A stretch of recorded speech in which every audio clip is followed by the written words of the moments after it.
Good afternoon everyone, আশা করি তোমরা সবাই ভালো আছো, সুস্থ আছো। তো আজকে তো আমি বাড়ি চলে এসেছি।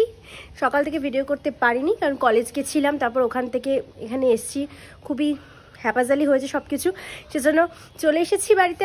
এবার বাড়িতে এখন মা বাবা কেউ দাদা কেউ নেই, বৌমনি আছে, মাসি আছে, ভাইজিটা আছে। তো যাই দেখি ওরা কি করছে। মাসি, এই তো কেমন আছো? ভালো আছি, তুই ভালো আছো? হ্যাঁ চলো। আফটারনুন বলতো তো। হ্যাঁ এই তো বেশ ঠিক আছে। Good afternoon. কথা বলছো তুমি? কাঁদো কাঁদো কেন হচ্ছে? পিপি কোলে নেবে তো? পিপি কোলে নেবে তো? দাঁড়াও, পিপি ফ্রেশ হোক। হ্যাঁ হ্যাঁ দি কোলে নেবে তো? পিপি নেবে তো কোলে? দাঁড়াও দাঁড়াও। ফ্রেশ হয়ে খাবার খেয়ে নিয়েছি, মুড়ি আলু ভাজা মিষ্টি খাওয়া হয়ে গেছে। আজকে বৌমনির কাছে বলেছিলাম যে তুই যে বৌমনি একটা ভালো রেসিপি বানায় আলু দিয়ে ডিম দিয়ে, বেশ দম টাইপের, সেটাই করতে বলেছি। তো সে ওর চাপিয়ে দিয়েছে রান্না, দেখি ও কি করছে। কি রে, কি রান্না হচ্ছে? এখানে প্রিপারেশন স্টার্ট হয়ে গেছে, ও করুক।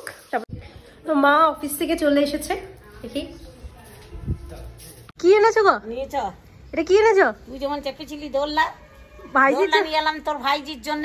আচ্ছা তোর ভাইজি চাপবে, ঠিক আছে। দেখ আর দোলাবো বসে বসে আমি অফিস থেকে বাড়ি এসে। হ্যাঁ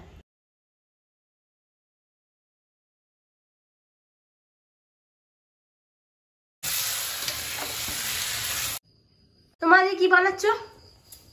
আজকে আমার বউ মায়ের খুব ইচ্ছা যে রসমালাই খাবো। কদিন ধরেই বলছে যে মামনি তুমি একটু রসমালাই করো তো।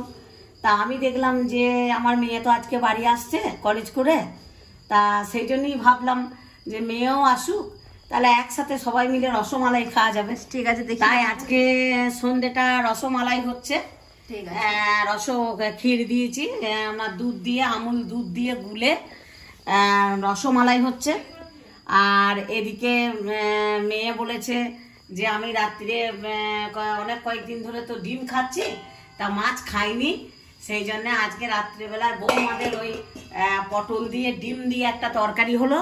আর মেয়ের মাছ দুটোকে শুধু ঝাল করে দিলাম, যে মেয়ে মাছ খায়নি, মাছ খাবে, শুধু মাছের ঝাল, পেঁয়াজ পোস্ত আর একটু সামান্য আলু ভাতে দিয়েছি। মেয়ে মুসুরির ডাল, মাছের ঝাল আর আলু ভাতে দিয়ে ভাত খেতে খুব ভালোবাসে। ঠিক আছে, তাহলে এগুলো হোক। আর এদিকে আমার ভাইজি এখন নতুন খেলনা পেয়েছে, দোলনা, সেই দোলনায় দুলছে। কি গো মনু, কি গো, কি গো, হ্যালো বলো সবাইকে একবার।